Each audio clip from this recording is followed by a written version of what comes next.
Hi, and welcome back to English Today. This is DVD 16 and the fourth DVD of your upper intermediate level. And in this DVD, we'll begin with another 2 episodes of our story, That's Life, followed by our special TV programs where our music expert will be talking about the world's most expensive violin. And then our weather expert will be looking at the possibility of a new ice age in England. Then in the grammar section, we'll learn how to use the third conditional form in English, which is not easy. And then we'll be looking at how to make sentences using the verb wish to express a regret. So, enjoy yourselves.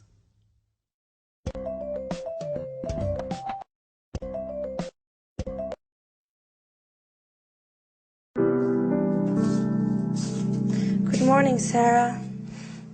Have you seen what a beautiful day it is? How about I walk in the countryside and then we can relax by the pool? I don't really feel like going out. I'd rather stay in and read. Oh, come on, Sarah. Don't be your usual antisocial self. Let's have some fun together. Why don't we play a trick on the guys who are still asleep? We could wake them up with a nice bucket of cold water. What a stupid trick. Nothing's changed, but I still love you, Julie. Beautiful girl with brown eyes, dusting away my heart's sighs. That's all we needed. Oh, you don't understand, Sarah. This is poetry. This is the story of a secret love. Poetry, love, tricks. Enough of this nonsense. If I'd known you were all going to be so amusing, I never would have organized this reunion.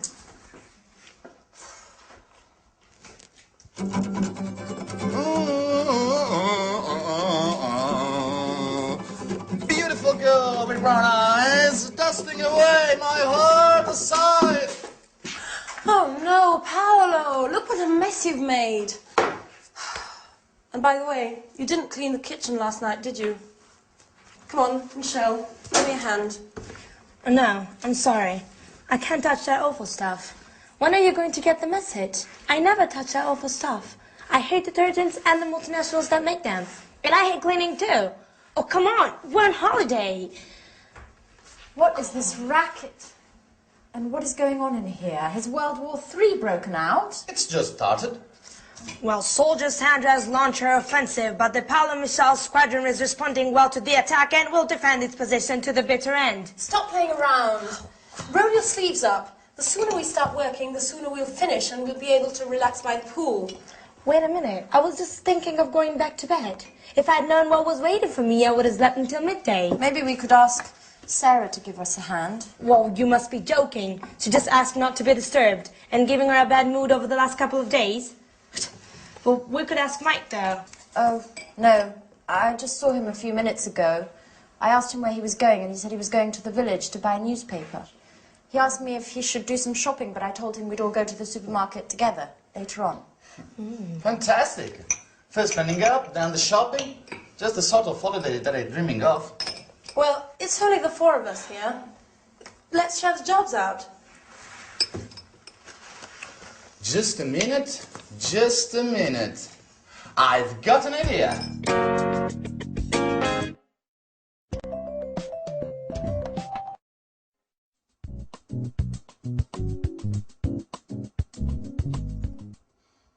How about you and Anne having a cleaning competition? Time in here. You clear one part and you the other. Yes, and I can keep the time. And Paolo provides some beautiful background music. At the end, we'll see who's been the fastest. And, of course, which part of the kitchen shines the most. I think it's a great idea. You and Anne are always arguing about who's the best at doing things. Oh, this could be the right moment to show off your domestic skills. And the winner will be crowned Queen of Housewives. What do you think?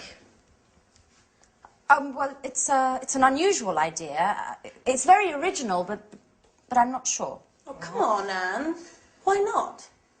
It'd be interesting. Oh, okay. You've convinced me. Shall we start? Great! So, Sandra, you clean the sink, the cooker, and this part of the floor. Oh, and you've got the oven, the table, and this other part of the floor. Okay. Okay? Ready, get set, go! Sponge in hand. Sandra has cleaned the taps while Anne is intently sweeping the floor. Now Sandra is spraying detergent onto the cooking rings and started on the table. Time is passing by. Another contestant is showing signs of fatigue. The race is open and nothing is separating the two cleaners. Those college days were so long ago. You were so clever, so beautiful too. But I never forgotten you. Nothing's changed. I still try love you. Beautiful girl with brown eyes, dusting away my heart sighs. Finished. Incredible! You both finished at exactly the same time. Come on, Michelle. We need to decide which is the cleanest part.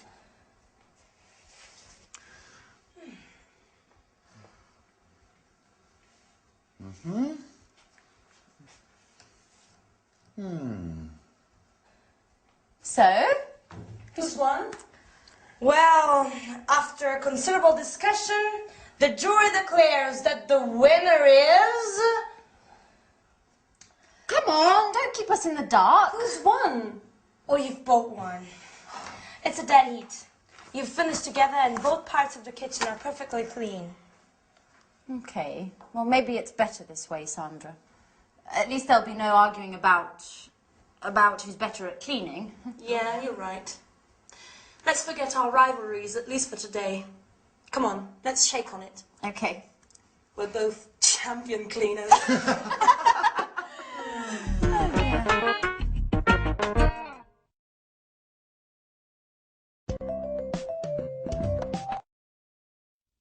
A cleaning competition. Now that's an interesting concept. Could only be invented by Anne. Now that is something where I would definitely lose. Cleaning competition, no way. What about you? Anyway, that last episode was great because it helps me introduce to you one of the most difficult grammatical forms in the English language, which is called the third conditional. We have three conditionals in English. 1, 2, 3. The first, let me give you an example. If I see him, I'll tell him.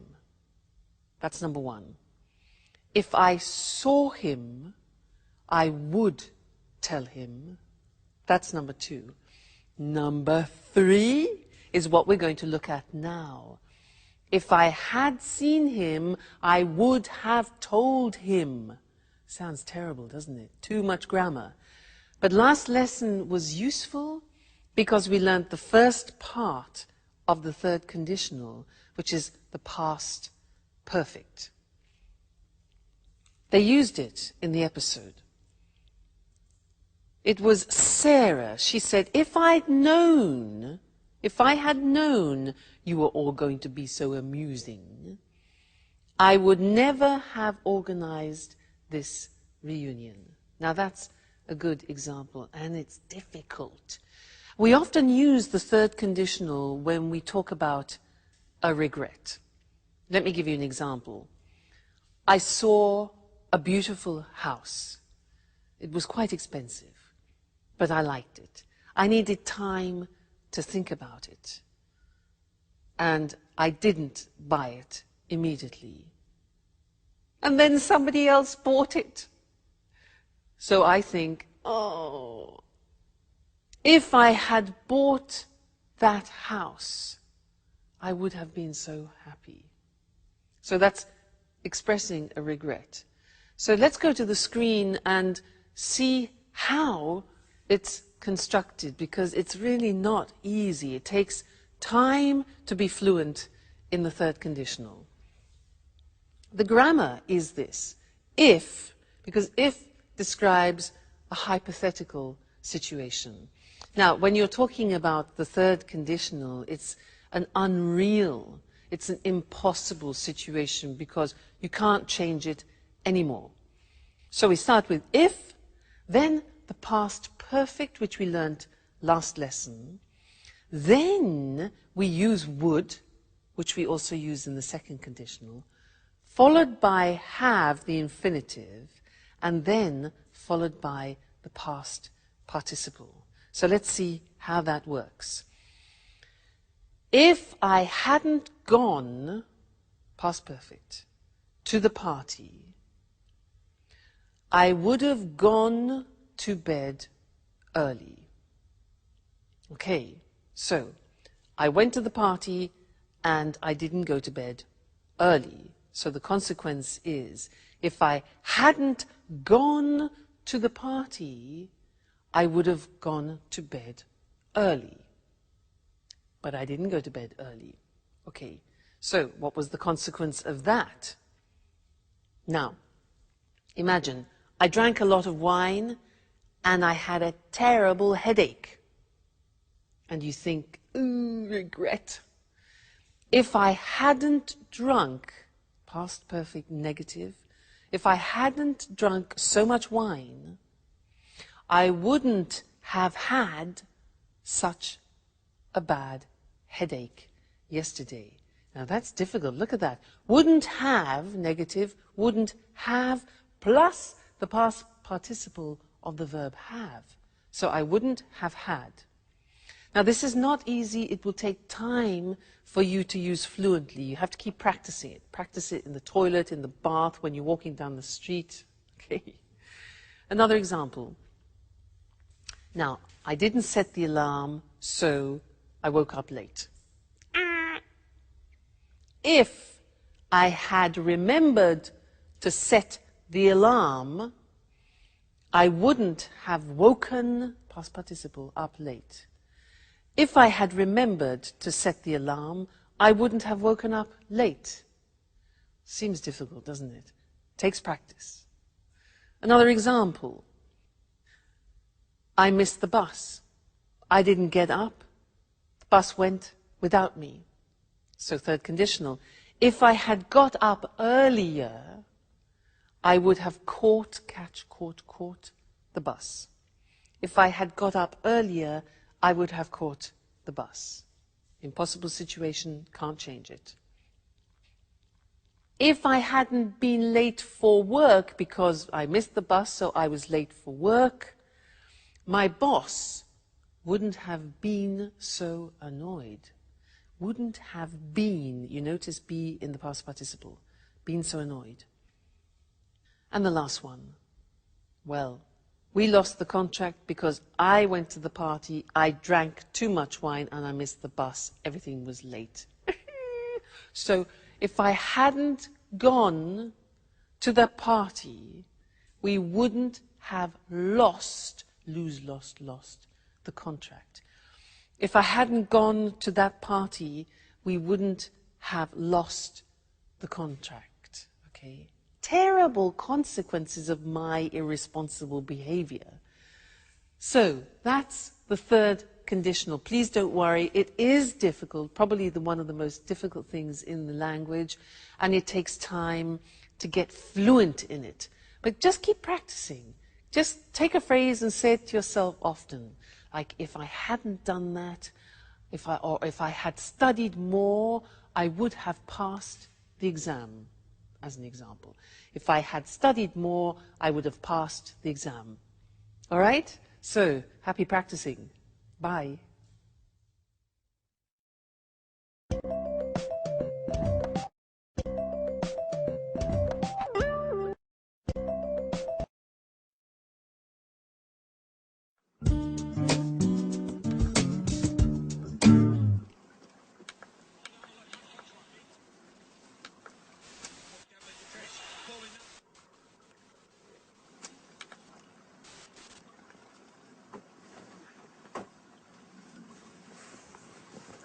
Hi, Sarah. Do you have a minute? I'd like to talk.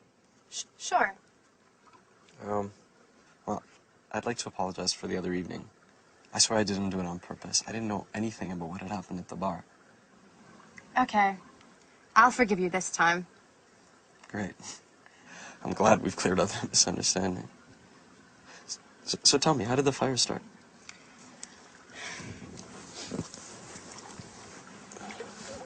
I don't really know. The lighting system had been checked 2 days earlier by the electrician, and the sprinkler system was working fine too. It had just been installed, but it didn't work.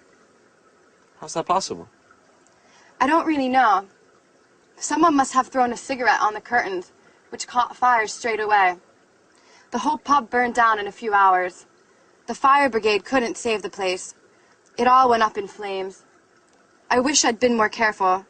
I wished I'd checked everything more carefully. But it's not your fault, Sarah. How could you have prevented the fire? Come on, you've got to pull yourself out of this. You can't spend your whole life thinking about your problems. You used to be such a fun person. Life changes us, Mike. We've all changed since our university days. Sure. But I'd like to help you find your old enthusiasm again.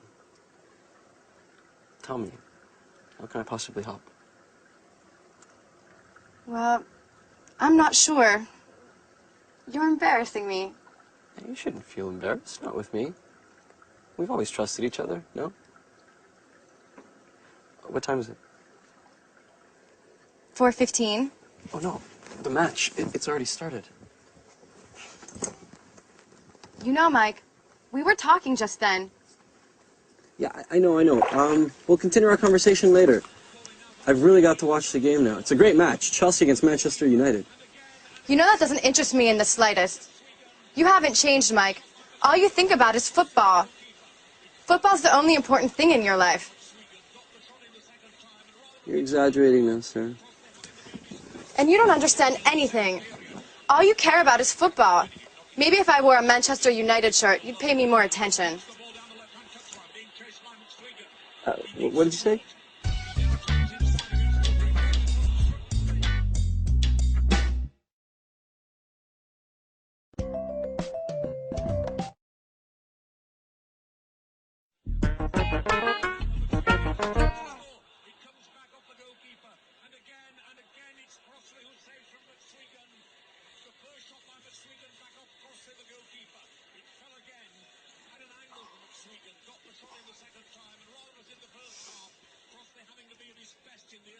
I tell you, I love you, but I'm afraid of being wrong with you.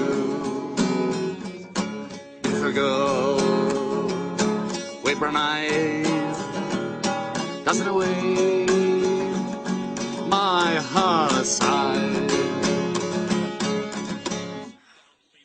Oh no, Paolo, that's all I needed is you, with your stupid guitar.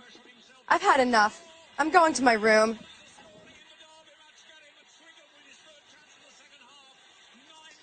What's wrong with her? I don't think my song that bad. What do you think, Mike?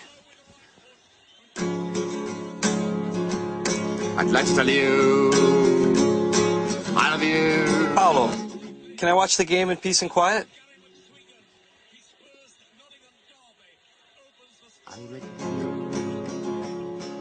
I love you. That's enough.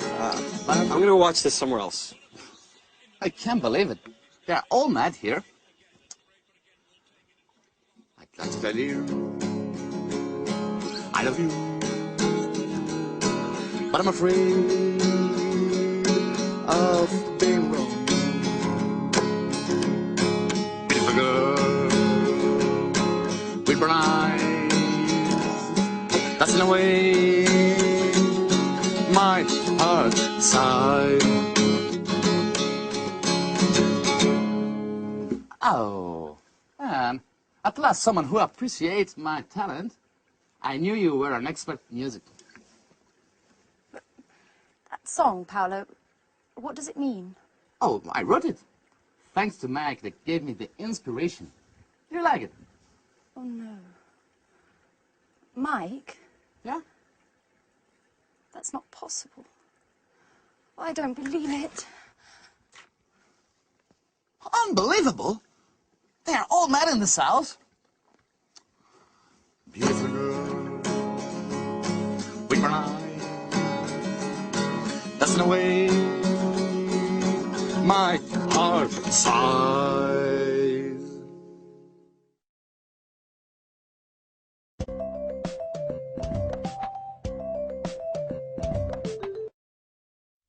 Hello again and welcome back for some more English language.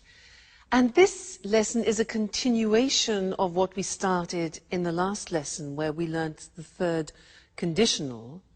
If I had known, I wouldn't have gone, where we are expressing a form of regret. And in fact, in this lesson, I want to show you another form of regret, which is very common in English. And in the last episode, you had a very good example of poor Sarah. Bye.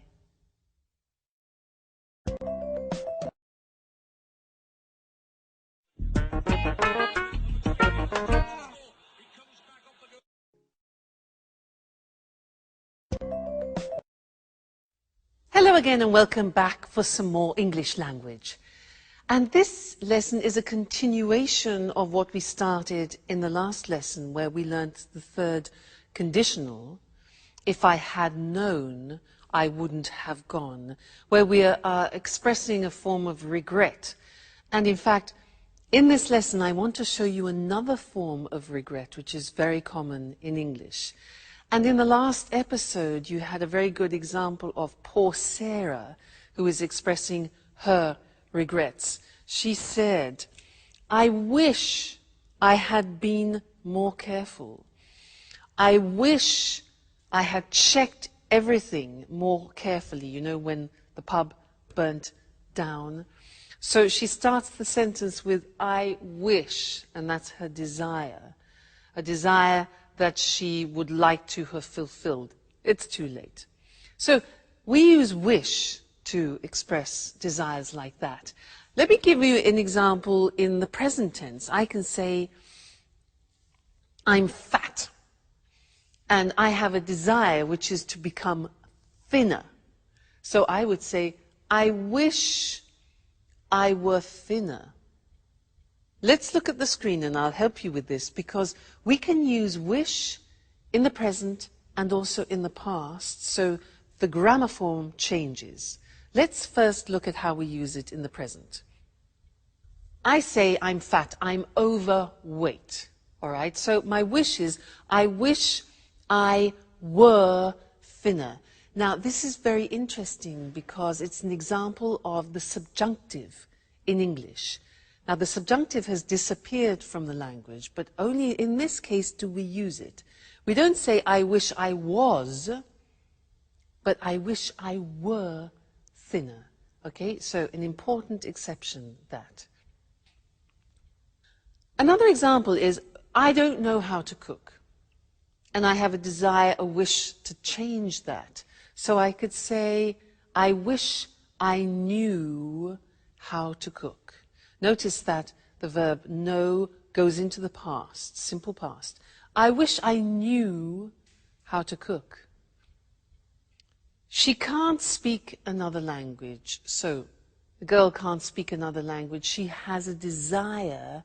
She says she wishes she could speak another language. So we're in the present. She wishes, I wish, you wish, he wishes. She could in the simple past. All right? She wishes she could. So that is a present desire that you have. If, in the case of Sarah, your desire is in the past, which often becomes then a regret, the grammatical form changes. Have a look. I didn't buy that car. Now imagine you see a car, it's a bit like my house. You see a car and you don't buy it, and then you regret it. You think, I wish, in the present, I had bought. Now you remember the past perfect. We looked at it in the 2 previous lessons. Here it is again. I wish I had bought. We contract it and it becomes I'd. Okay? Now be careful, because I'd, when it's contracted in English, could be I would or I had. Now, would would never be followed by the past participle. So you can tell if it's had because the past participle follows. All right? So I wish I'd bought it. All right? Another example. She spent so much money last year, and now she's got problems. So she wishes she hadn't spent so much money. All right? Past perfect. He didn't come to the performance. That's the situation. His desire in the past. He wishes he'd come to the performance. Or I could say, I wish he'd come to the performance. All right? One more. We lost the tickets. They wish they hadn't lost the tickets. Okay? So, that is an important verb, wish. It's important because often we want to express our desires both in the present, I wish I were thinner, and also in the past, I wish I had studied more languages. All right, so when you want to use wish, think, is it present, is it past? And then choose the correct grammar form. Great. So, I wish I had met you earlier. We could have done a lot of language together. But I look forward to seeing you next lesson. Okay? Bye.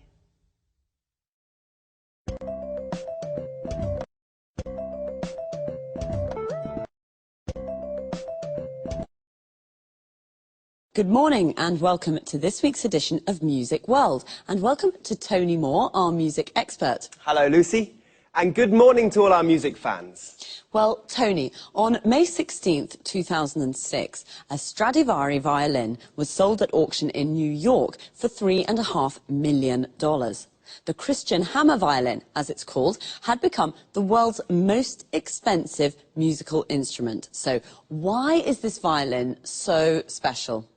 Well, this violin was made in 1707 by Antonio Stradivari in the family workshop in Cremona, near Milan in northern Italy. The years 1700 to 1720 are called Stradivari's golden period because of the exceptional sound quality of the instruments he made during this time. So why is the sound quality so good? Oh, good question, Lucy. During this period, Stradivari came up with some tiny improvements to the shape of the violin. Experts think that these changes to the shape of the violin, particularly to the shape of the belly and the back plate, may, in part, be responsible for their incredible sound quality. So it's the shape of the violins that makes them so sought after by the world's best musicians. Yes, but not only the shape. You know, the wood Stradivari used to make his violins may have been stored underwater in the Venice lagoon before he bought it. It's thought that this may have damaged the wood slightly and may in part be responsible for the special sound. So the shape and wood that was stored in the lagoon in Venice is why Stradivari violins are so special. Well, actually, there are one or two other possible explanations. Tell us more. Some music historians say that the varnish Stradivari used may be behind the exceptional sound quality. Others say the secret is in the glue he used. And two American scientists have recently suggested that the quality of these violins is due to the cold weather experienced in Europe during the period when the violins were made. Cold weather and wonderful violins. I don't see the connection, Tony. Well, you see, Lucy, the colder weather resulted in trees growing more slowly. The wood from these trees was denser than normal and makes a better sound when it's used for making violins. Interesting. I can see now that everything's perfect about these violins. By the way, who bought the Christian Hammer violin? We don't know, actually. Well, the buyer remained anonymous. He or she is probably a private collector. And what do you think the new owner will do with this wonderful instrument? Well, music lovers are hoping that the owner will allow the world's best violinists to play the instrument at concerts around the world. This has already happened in the past, with this violin too. Its previous owner allowed Yehudi Menuhin to play the Christian hammer 15 times. So we'll be able to listen to its glorious sound again. Well, Tony, thanks for a fascinating programme. Goodbye. Goodbye. And of course, goodbye to all music lovers. We'll meet again soon for another edition of Music World. Wow, I never thought a violin could be so expensive. Of course, we're talking about a very special violin. The violin is what we call a string instrument. A violinist is a musician who plays the violin, and he or she uses a bow. A bow is a long wooden rod with horsehairs used for playing string instruments. The violin we spoke about today was sold at an auction for a lot of money. An auction is a public sale, a place where people bid against each other to buy something. To bid means to offer a price. You can buy almost anything at an auction: houses, furniture, paintings, instruments. The buyer of this Stradivari violin remained anonymous. To remain anonymous means to keep your identity secret. The owner of the Stradivari is probably a private collector. A private collector is a person who collects things for their own enjoyment. The Stradivari was made in a workshop. A workshop is a place where craftsmen make things. A craftsman is like an artisan. Well, as we heard, it's a violin with incredible sound quality. The quality of the sound is excellent. One reason could be its shape. The shape of something is its physical form. The belly of the violin is the part under the strings. We also have bellies. Your belly is this part of our body, and the back plate of the violin is the part at the back. Again, we also have backs. Your back is this part of your body. So, it's one of the most sought-after instruments in the world. If something is sought after, it means many people would like to have it. Well, I'd like to have the $3.5 million.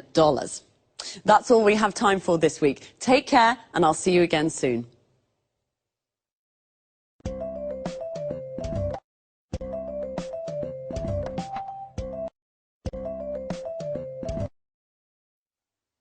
Good morning. Welcome to this week's edition of Climate Change. In the studio with me is our expert, Susan Furley. Hello, Eric, and good morning, everyone.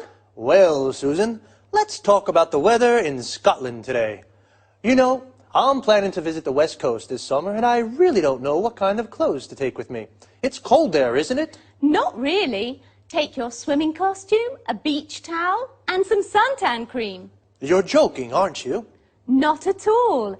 The west coast of Scotland has beautiful islands and lochs and gardens full of tropical plants. Really? Yes, they're full of tropical plants.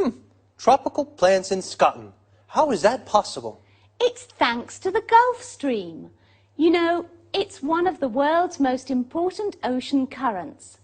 It carries large amounts of warm seawater from the Caribbean Sea to the northwest of Europe. This warm water brings about an increase in the temperature here of about 9 degrees centigrade. Without it, the weather in Great Britain would be a lot colder. I thought it was cold. So, the west coast of Scotland is a tropical paradise? That's fantastic. Well, let's not exaggerate. There are tropical plants, but it's not exactly like the Caribbean, though the winters are very mild here. At least, they are for the moment. Since 1950, scientists have noticed that the flows of cold water in the North Atlantic that are associated with the Gulf Stream have decreased by 20%. We're not talking about the Gulf Stream here, but this change could slow down the Gulf Stream itself. And what's behind this change in the North Atlantic? Well, the water in the world's oceans and seas is constantly moving. The speed and direction of these movements of water are controlled by different factors, such as the shape of the ocean floor, the salinity of the water, and the Earth's rotation.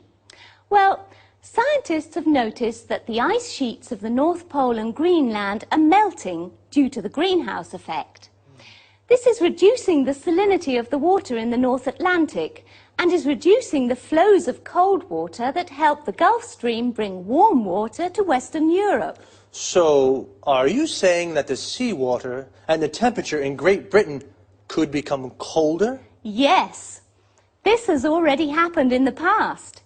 Scientists have discovered that the Gulf Stream slowed down or maybe even stopped completely about 11,000 years ago. This brought about a fall in the temperatures in Northern Europe of 5 degrees. And could the same thing happen again now? Yes. Scientists fear that a knock-on effect of the salinity reduction may be the slowing down of the Gulf Stream again. And what would the effects of this be? The worst predictions suggest there could be a new ice age in Great Britain. Wow, that sounds frightening. Well, perhaps Great Britain will become a new center for the winter sports. Perhaps the Winter Olympic Games will take place in Scotland. We'll have to wait and see. Thanks to Susan Furley. Goodbye, Eric. Goodbye, Susan. And goodbye, everyone. Well, apparently I should take my swimming costume and beach towel and some suntan cream to Scotland. A swimming costume is what we wear to go swimming. A towel is what we use to dry ourselves. And a beach towel is a big towel for the beach. Suntan cream, sometimes called suntan lotion, is the cream we use to protect ourselves from the sun. I thought Scotland was a cold country, but actually the winters are even very mild. Mild means not very cold. Susan explained that this is thanks to the Gulf Stream, which is an important ocean current. An ocean current is a movement of seawater. Seawater is a compound noun that means the water of the sea. The Gulf Stream brings warm seawater from the Caribbean, and this brings about an increase in temperature. To bring about is a phrasal verb. It means to make something happen. But the flows of cold water have decreased. When water moves, we say it flows. So a flow of cold water is the movement of cold water. The Gulf Stream could slow down. To slow down means to become slower. What is behind these changes? This means, what is the reason for these changes? Well, the ice sheets in the North Pole are melting. An ice sheet is a layer of ice, also a compound noun. When ice melts, it becomes water. This is a reducing the salinity of the water. The salinity is the amount of salt it contains. It is also reducing the flows of cold water that helps the Gulf Stream bring warm water to Europe. This could bring about a fall in temperature. A fall is a decrease. We call this is a knock-on effect. A knock-on effect is an effect of something happening. We've run out of time again, so I'll say goodbye and see you soon.